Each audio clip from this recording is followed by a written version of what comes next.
Hi, Dan from Eflowtion Support Services here, and it's probably taking me about 5 different goes to actually do this video, and I'm hoping that on the 6th go it's actually going to be successful, because I was going on a tangent of what I thought I wanted to talk about, but it turned out to be something completely different. I was kind of mixing things a bit too much. So I'll keep it simple, stupid. But basically, I'm becoming aware that, and it's a no-brainer really, that if you do put INFJ stuff in the titles, that INFJ people might start looking at me. Which, you know, this is a private YouTube channel that I display for the public. How dare you come and look at me? But I thought I'd at least, because the Intuitive Digest and all the INFJ stuff, even though I really don't talk a lot about MBTI related stuff, like there's countless videos, especially when it comes to INFJ stuff, out there on YouTube channels that you can watch, but similar in some respects to a day in the life of an INFJ, which I do find funny. This is kind of like me displaying me, not day to day, but sort of how I express myself, which can be very long-winded, can be very metaphorically driven, and can lose a lot of people's interest. Fully aware. But I kind of wanted to talk a bit, probably on INFJ stuff. And I don't really know where I'm going to go with this, because I'm not an MBTI practitioner or fully aware of all of my functions and all that. But I'll do my best to, I think, I'll explain me in how I go about things, because there's can be misconceptions about myself, or even myself about myself. So here I go. So with the INFJ stuff, there is introvertedness, there's the introverted intuition, there's extroverted feeling, there's judging, and then you've got the auxiliary functions or inferior functions, which is introverted thinking, and extroverted sensing is my inferior function. And it's probably going to be a long video if I touch upon all of those. I will try and touch upon the introverted intuition, and maybe a little bit of the extroverted feeling, which might be of help or advice to other INFJs. I don't know. Each to their own at the end of the day. But I'll probably start with the extroverted feeling. I'll give you the tip straight away. I won't go into metaphor land straight away. There is probably, because introverted intuition is our lead function, how we perceive the world, like how we navigate the world, how we're interpreting the world. We're gathering in all this stuff. And then we also have next to that the extroverted feeling, which is a very empathetic, it's very compassionate a function. It's wanting harmony in things and in people and groups and environments, and it's what sort of guides us to actually help people. And sometimes we get a bit lost in the extroverted feeling, because the extroverted feeling, we're really wanting to help people, we're really wanting to be compassionate. It feels good to us as well, to the other person, when they do well in life, which I think, no matter the functioning, we kind of want the wellness for everyone. We want harmony for everyone. We don't want a destructive environment. But sometimes the introverted intuition goes a bit down, and the extroverted feeling has more of a hierarchy over the introverted intuition. And where I'm going with that is that gut intuition, that that knowingness of like, well, that person's got a red flag, but I can help them. I see the light in them, which I've done an EFT tapping on. Through my compassion, I can change them. It's like, and it's not coming from a selfish place. There's that genuine feel of we can help this person, but it also takes the other person's consent. It takes the other person's willingness to actually want to be helped. Even in first aid, you sort of got to get the consent of the other person to perform first aid in some states and countries. But yeah, they're kind of wanting the help that you're giving, that they want to accept. Like they need to accept the help. Otherwise, you're kind of like forcing on a band-aid to someone that, like, even though you could see that, you know, they're hemorrhaging a lot of blood, they're in complete denial that that wound exists, sort of thing, and you're trying to fix it and they're fighting you off. And where I'm going with that is that extroverted feeling can actually lead to having a wounded heart, can actually lead to staying introverted a bit more, not wanting to interact a lot more because our good intentions are met with ill intentions from people that we wanted to help, or how we perceive that we want to help, like how we give help is how we actually should get help in return, which, you know, once again, it's like, is that what the other people, their intentions or even their skill set or capabilities are?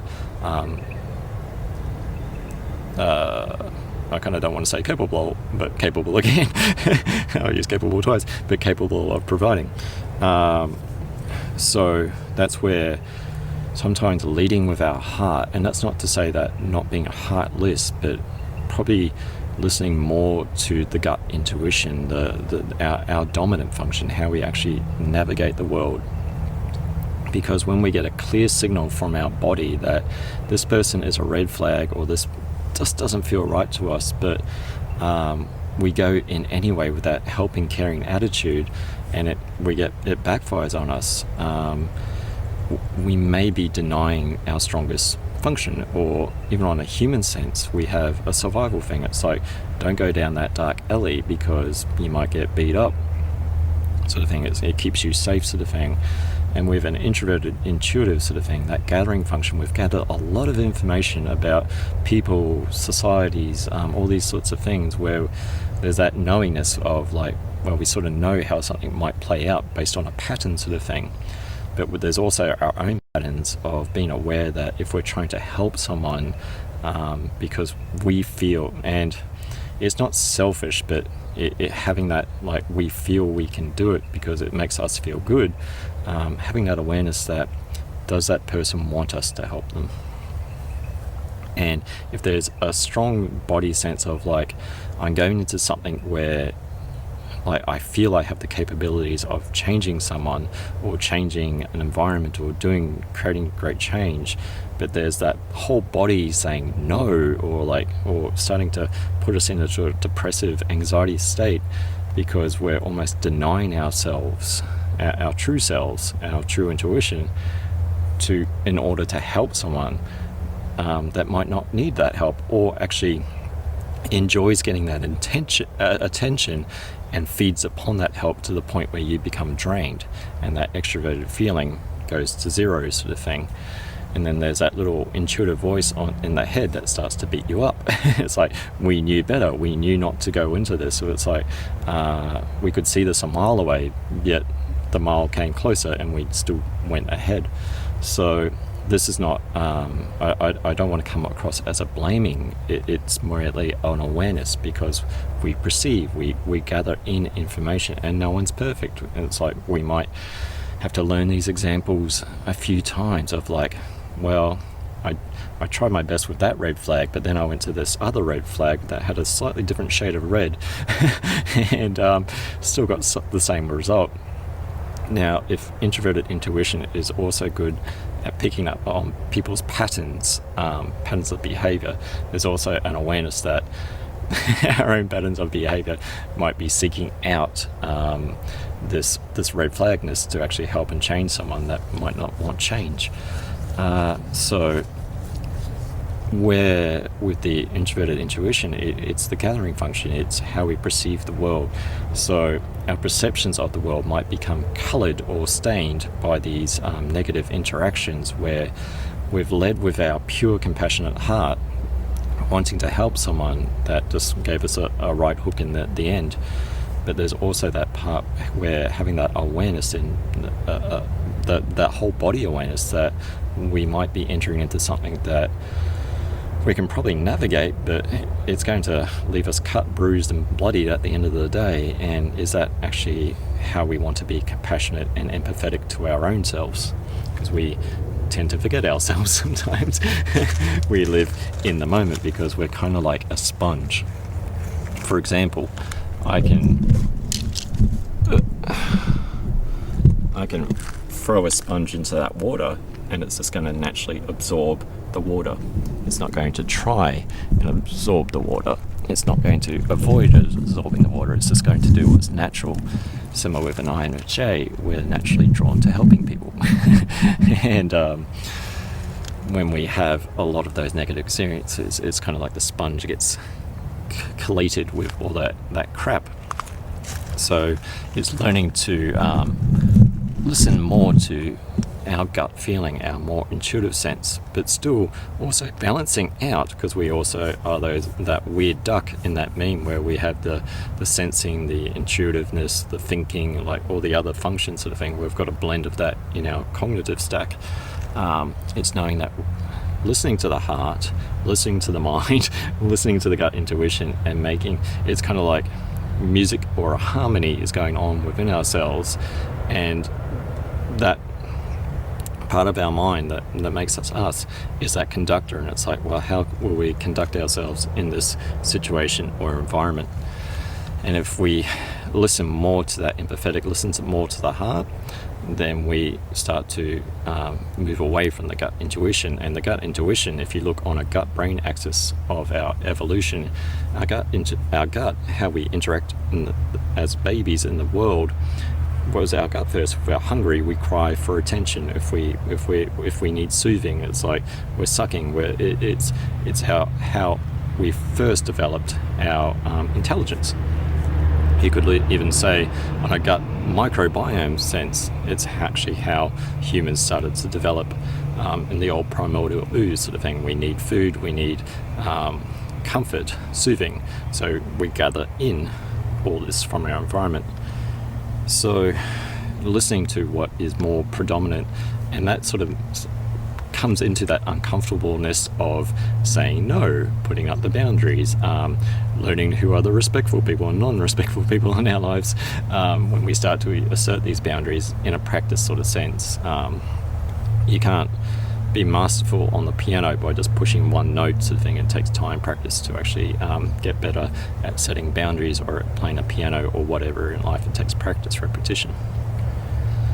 So with the INFJ stuff, with the gathering in of the information, I'll probably do another video because I don't want to make it too long, but there is a whole other element I can talk about with the introverted intuition. But I guess in this video, where I wanted to go is just having some advice that I've had to learn the hard way myself, is leave with the intuition. If there is something that is like, if you're wrecked at sleep at night sort of thing, you can't get to sleep, or if there's a decision that your body is like wanting to run from or like fight from sort of thing, your body's intuition is actually telling you that this is probably not a good thing for us long term. But if our heart's going, no, I can change this, I can do the great, which is awesome. It's good that that's there. It's just whether the environment, be it social or actual environment, is going to be receptive of your wanting of that, which all comes from an awesome, pure place. It's just it might not get that receptiveness, and that purity ends up into that, like, once again, that bloated sponge, which then takes therapy time and makes our perspective of the world a little bit more, we have a dirtier perspective of the world. We're a bit dirtier with people. So yeah, And of course, anything that is stored in needs releasing, which is like with EFT, with the breath work, any type of trauma-related therapy is about releasing that stored up stuff, because when you do sustain a wound, and once again, the body doesn't differentiate between physical and emotional. Like, it'll interpret those that pain as the same pain. It's not going, well, he's got an emotional pain, I'll put that to the emotional receptor, or the pain to the physical receptor. The body will interpret it the same way. And when we hold on to a lot of that, it starts to affect our heart. And our heart actually does have little neurons in there where it can store memory as well.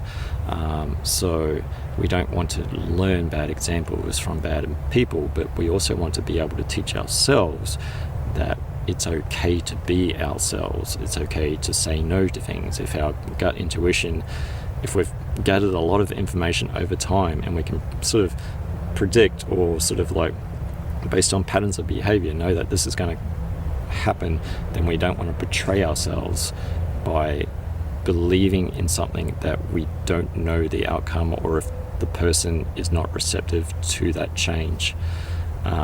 If they are receptive to the change, then I'll probably also say it takes many people to also build a house. It doesn't take just one person, or to rebuild a house, so you might need support in that.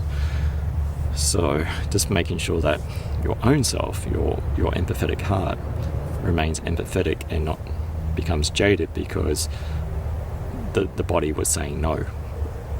The intuition of ourselves was saying no. Our gathered experiences, our beautiful INFJ ways, was actually clearly sending to ourselves, don't put yourself in danger. But sometimes our compassionate heart puts ourselves in danger. And there's also learning experiences in that, where it's like that might have been what was required of us in the past. It doesn't naturally mean that that has to be our future, because as soon as we move away from our authentic self and become a serving self, where we're serving other people's lives and not our own life starts to become lackluster, without drive, without meaning, without passion, without a sense of purpose, because we are not being authentic to our own true selves. And once again, when we set these boundaries, when we set these limits with people, that we're here for us as well, that's when we start to know who our true friends are, our relationships and all that sort of thing. And we also want to be with people that also bring out our inferior function, our extroverted sensing, that get us out of our very highly charged, powerful brain of ours. I had a somatic experiencing appointment this morning, and I was saying, yes, I'm a person that very much needs motion. It's like as soon as I stagnate, it's like this becomes overpowered, overcharged, and like there's too much going on, and there's like little supercomputer starts going haywire to things, so it needs the discharge, as the somatic experiencer said, that discharge of the body.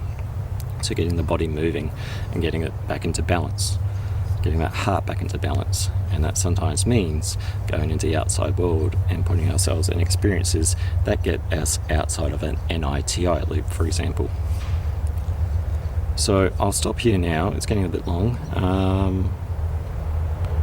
I probably didn't set out to do what I meant to do, but I did it anyway, and I'm not going to fall into perfectionism. I'm going to highly edit this video, probably add like sound effects and like people like coming to an IMAX studio near you. So yeah, I'm Dion from Eflowtion, and thank you to the people, the INFJ people, or anyone else that has stumbled across my videos. I was actually talking and saying that like I kind of missed my target audience, because I was targeting it towards carers, like with the videos, with the restructure. But INFJs, what are they? What do we naturally do? What did I just spend this whole video speaking about is naturally helping people, naturally caring, where we tend to go into caring roles. But making sure that we're caring for ourselves, so we're here long term to actually help people in a more smart, intuitive way, in a more aware way. So I'm Dion from Eflowtion Support Services, and I'll catch you in the next video.